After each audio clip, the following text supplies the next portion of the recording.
کیا اعتکاف بیٹھنے کے لیے مسجد ضروری ہے یا اعتکاف کے لیے نئے شہر بھی آباد ہو سکتے ہیں؟ کیا اعتکاف کے لیے مسجد ضروری ہے یا اعتکاف کسی کوٹھی میں اور کسی گھر میں بھی ہو سکتا ہے؟ میرے بھائی، اللہ تبارک و تعالیٰ نے فرمایا قرآن پاک میں وَلَا تُبَاشِرُوهُنَّ وَأَنْتُمْ عَاكِفُونَ فِي الْمَسَاجِدِ، کہ اپنی بیگمات سے ہم بستری نہ کرو، اپنی بیگمات سے مباشرت نہ کرو اس وقت جب کہ تم مسجدوں میں اعتکاف بیٹھے ہوئے ہو۔ اللہ نے یہ نہیں کہا کہ اعتکاف کی حالت میں مباشرت نہ کرو، کہا مسجدوں میں جب اعتکاف کر رہے ہو تب مباشرت نہ کرو۔ اس کا مطلب یہ ہے کہ اعتکاف مسجد میں ہوتا ہے، گھر میں یا باہر صحرا میں یا جنگلات میں نہیں ہوتا۔ یہ پہلی دلیل میں نے دی ہے۔ دوسری دلیل یہ ہے کہ نبی صلی اللہ علیہ وسلم مسلسل اعتکاف بیٹھتے رہے۔ اگر مسجد کے علاوہ اعتکاف جائز ہوتا تو آپ ایک بار گھر میں بیٹھ جاتے تاکہ لوگوں کو معلوم ہو جاتا کہ مسجد کے علاوہ بھی اعتکاف جائز ہے۔ نمبر 3، نبی صلی اللہ علیہ وسلم کی بیگمات اعتکاف بیٹھتی رہیں اور مسجد میں آ کر بیٹھتی رہی، حالانکہ عورتوں کے لیے گھر سے نکل کر مسجد میں اعتکاف بیٹھنا ایک مشکل بات ہے، وضو کے لیے نکلنا ہوتا ہے، قضاء حاجت کے لیے نکلنا ہوتا ہے، اس سب کے باوجود وہ مسجد میں اعتکاف بیٹھتی رہیں۔ اگر گھر میں اعتکاف جائز ہوتا تو ایک بار یا کوئی ایک خاتون گھر میں اعتکاف بیٹھ جاتی تاکہ امت کو معلوم ہو جاتا کہ گھر میں اعتکاف بیٹھنا جائز ہے۔ نمبر 4، ام المؤمنین عائشہ رضی اللہ عنہ فرماتی ہیں، بخاری شریف کی حدیث ہے کہ نبی صلی اللہ علیہ وسلم کی بیگمات میں سے ایک بیگم ایسی بھی تھی جسے استحاضہ کا خون آتا تھا۔ کون سا خون آتا تھا میرے بھائیو؟ بولیں ذرا، لفظ آپ کے ذہن میں بیٹھے۔ استحاضہ کا خون، استحاضہ کا خون کون سا ہوتا ہے؟ حیض والا نہیں، یہ حیض سے مختلف ہوتا ہے۔ حیض وہ خون ہے، وہ پلید خون ہے حیض، جس کی موجودگی میں عورت نماز نہیں پڑھ سکتی، جس کی موجودگی میں عورت روزے نہیں رکھ سکتی، جس کی موجودگی میں عورت اپنے خاوند سے تعلقات قائم نہیں کر سکتی۔ اور حیض کا خون عورت کے جوان ہونے کی علامت ہے، عورت کے تندرست ہونے کی علامت ہے، اس بات کی علامت ہے کہ عورت ابھی بچے پیدا کر سکتی ہے۔ لیکن استحاضہ کا خون یہ حیض سے ہٹ کر ہوتا ہے، یہ ایک بیماری ہوتی ہے، ایک رگ ہے جو پھٹ جاتی ہے، اور استحاضہ کا خون عام خون سے ملتا جلتا ہوتا ہے، اس سے وہ بدبو نہیں آتی جو حیض کے خون سے آتی ہے، اور یہ عام خون سے اس کا رنگ بھی ملتا ہے، اور اس کی موجودگی میں عورت نماز بھی پڑھے گی، روزے بھی رکھے گی، خاوند سے تعلقات بھی قائم کر سکتی ہے، اعتکاف بھی بیٹھ سکتی ہے۔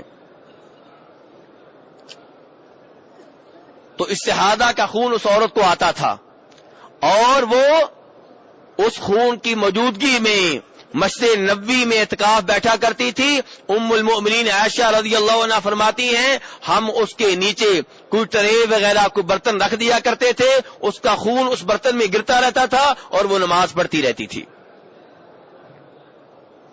میرے بھائی ذرا غور کیجئے اس حدیث کے اوپر، بخاری شریف کی حدیث ہے، بیان کرنے والی ام المؤمنین عائشہ رضی اللہ عنہا ہیں، اعتکاف بیٹھنے والی نبی صلی اللہ علیہ وسلم کی بیگمات میں سے کوئی بیگم ہے، میری اور آپ کی ماؤں میں سے کوئی ایک ماں ہے۔ اگر گھروں میں اعتکاف بیٹھنے کی گنجائش ہوتی، کم از کم یہ خاتون اپنے گھر میں اعتکاف بیٹھتی، مردوں کے سامنے یوں مسجد میں اعتکاف نہ بیٹھتی۔ میرے بھائی، ان تمام دلیلوں کے اوپر جو میں نے آپ کے سامنے رکھی ہیں، اگر آپ توجہ سے اور تعصب کے بغیر نبی صلی اللہ علیہ وسلم کی شریعت کو ہر ایک کے اوپر رکھتے ہوئے غور کریں گے تو آپ اس نتیجے تک پہنچیں گے کہ مسجدوں کے علاوہ کہیں اور اعتکاف جائز نہیں ہے۔ اب سوال یہ پیدا ہوتا ہے کہ عورت کے اعتکاف بیٹھنے کا کیا حکم ہے؟ میرے بھائی، عورت بھی اعتکاف بیٹھ سکتی ہے، جیسا کہ بیان کر چکا ہوں کہ نبی صلی اللہ علیہ وسلم کی بیگمات اعتکاف بیٹھتی رہیں، آپ کی زندگی میں بھی اور آپ کے فوت ہو جانے کے بعد میں بھی۔ لیکن عورت اعتکاف تب بیٹھ سکتی ہے جب وہ دو چیزوں کا خیال رکھے۔ نمبر 1، اپنے خاوند سے اجازت لے۔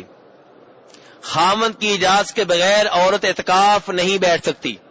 کیوں؟ اس لیے کہ اعتکاف بیٹھا جاتا ہے مسجد میں، اور عورت کو اس بات کی اجازت نہیں ہے کہ خاوند سے پوچھے بغیر اپنے گھر سے باہر نکلے.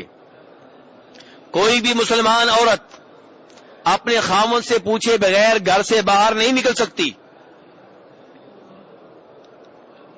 تو اس لیے جو عورت اعتکاف بیٹھنا چاہتی ہے اس کے اوپر واجب ہے کہ اپنے خاوند سے اجازت لے.